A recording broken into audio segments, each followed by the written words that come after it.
Hola, aquí nuevamente Luis, Miguel, egresado del técnico en electrónica y computación del Colegio Francisco José de Caldas. actualmente estamos cursando primer semestre de Ingeniería Electrónica en la Universidad Tecnológica de Pereira. En el video anterior estuvimos viendo la configuración monoestable del 555. En el video de hoy vamos a ver... ¿Qué es ese sonido? Bueno, no importa. En el video de... Otra vez...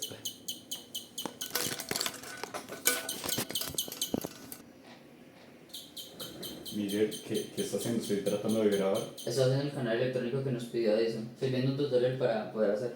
Pero Miguel, estoy tratando de grabar, haga eso para después. No, es que tengo que presentar el sábado y no sé nada. No quería hacer eso, pero me obligó. Lo vas a sacar el revólver. Oh, En este nuevo video vamos a explicar a profundidad el funcionamiento de los circuitos de revólver espacial y canario electrónico. para eso vamos a dividir el circuito en dos partes, la oscilación de los transistores y el circuito integrado 555 en su configuración estable, que van a ser explicadas de forma independiente. También veremos una simulación del circuito. Y por último mostraremos el circuito en físico. Veamos ahora la configuración estable del 555. Comenzamos por el punto inicial. Cuando el circuito se enciende, el condensador externo está completamente descargado, así que tiene 0 voltios en sus terminales. Eso afecta directamente a los comparadores internos. El comparador A, que compara el voltaje del condensador con 2/3 de voltaje, recibe en su entrada no inversora 0 voltios, y en el inversor los 2/3 del voltaje provenientes del divisor de resistencias internas. Como la entrada inversora tiene mayor voltaje, este comparador entrega un cero lógico.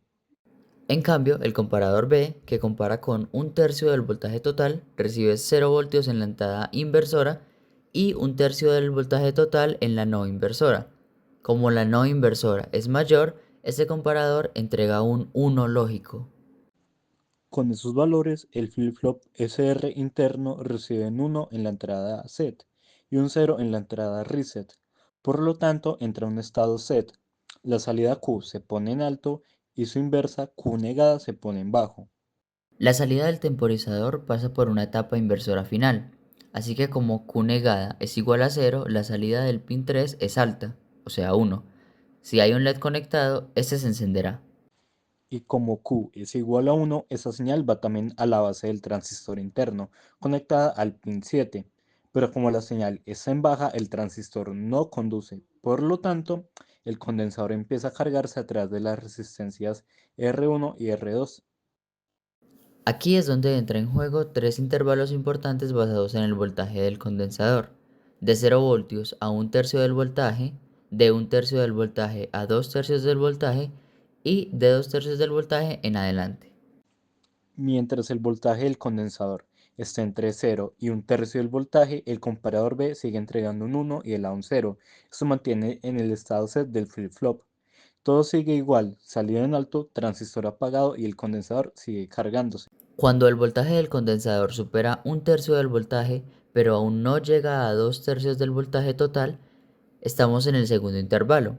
Aquí ambos comparadores entregan un 0, lo que significa que el flip-flop entra en un estado sin cambio. Todo se mantiene, la salida sigue en alta, el transistor sigue apagado y el condensador sigue cargando. Pero cuando el voltaje del condensador supera los 2/3 del voltaje, el comparador A cambia su salida a un 1 lógico, ya que ahora su entrada no inversora es mayor. Eso provoca que el flip-flop entre en estado reset. Al hacer reset, la salida Q se pone en bajo, o sea 0, y Q negada en alto, o sea 1. Como la salida final del 555 invierte esa señal, la salida del pin 3 ahora se vuelve bajo, o sea un 0, apagando el LED o el dispositivo que esté conectado. Además, la base del transistor ahora recibe un 1, así que conduce y el condensador empieza a descargarse a través de R2 el transistor hacia tierra. Durante la descarga, pasamos nuevamente por el segundo intervalo, entre 2/3 y 1/3 del voltaje, donde ambos comparadores entregan 0 y el flip-flop no cambia, entonces el transistor sigue descargando el condensador. Una vez que el voltaje del condensador baja por debajo de 1/3 del voltaje, el comparador B cambia su salida a 1 y como el comparador A sigue en 0, el flip-flop vuelve a entrar en estado set. Esto enciende nuevamente el LED, apaga el transistor y el ciclo de carga se reinicia, y así Este proceso se repite indefinidamente generando una onda cuadrática continua. En resumen, el voltaje del condensador sube y baja dentro de una ventana definida por 1/3 y 2/3 del voltaje. Esos cambios de voltaje activan los comparadores A y B, que a su vez controlan el flip-flop, la salida y el transistor. Y gracias a eso obtenemos una señal oscilante en la salida del 555. Ahora veamos el oscilador con los transistores. Este está formado por un Q1, el cual es un transistor NPN de la referencia 2N3904, y un Q2, el cual es un transistor PNP de la referencia 2N3906, junto con un condensador C1 y la resistencia R1, forman un oscilador de retroalimentación. El funcionamiento es así. El condensador de 10 microfaradios se carga y descarga continuamente. Esta carga provoca que el transistor 1 se active, lo cual a su vez afecta al transistor 2. Como uno es NPN y el otro PNP, se encienden y apagan de forma alternada. Este proceso genera una señal oscilante, cuya frecuencia depende del tamaño del capacitor C1 y del valor de R1. Si aumentamos estos valores, la frecuencia disminuye y si los disminuimos, la frecuencia sube, es decir, es inversamente proporcional. Y aquí es donde ocurre algo interesante. Esta señal del oscilador va directamente al pin 5, que es el pin de control de voltaje del 555. Eso permite que la señal generada por los transistores modifique internamente la onda cuadrada que genera el 555. En otras palabras, el 555 sigue generando pulsos, pero su tono se modula dinámicamente gracias a los transistores. Es decir, como el 555 está en modo estable, generando su propio ciclo de encendido y apagado con ayuda de las resistencias 4 y 5 y el condensador 3, pero gracias a la señal del oscilador en el pin 5, ese ciclo cambia ligeramente en tiempo real, imitando el canto de un canario o un revólver dependiendo de la resistencia 5 y 2. Y el resultado final es ese sonido que escuchamos atrás del parlante. No es simplemente una onda fija, sino una señal viva que varía y suena más parecida al canto de un ave o un disparo galáctico, según cómo lo organicemos. Ahora veremos el funcionamiento práctico de los dos circuitos ya mencionados.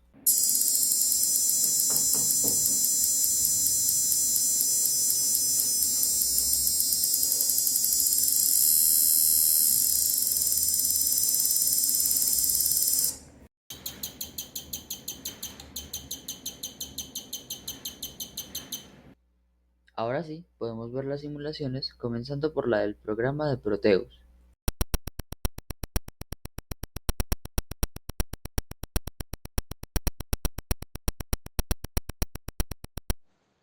Ahora veremos la simulación del revólver espacial en el programa Chrome.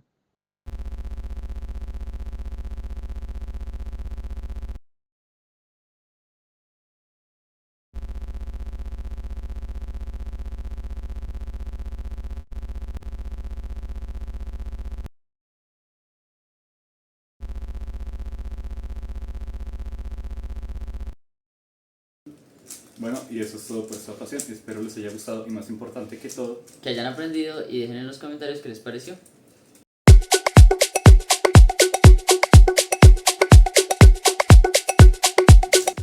si este video alcanza la meta de 10 likes, traemos a David, al propio David, a este canal.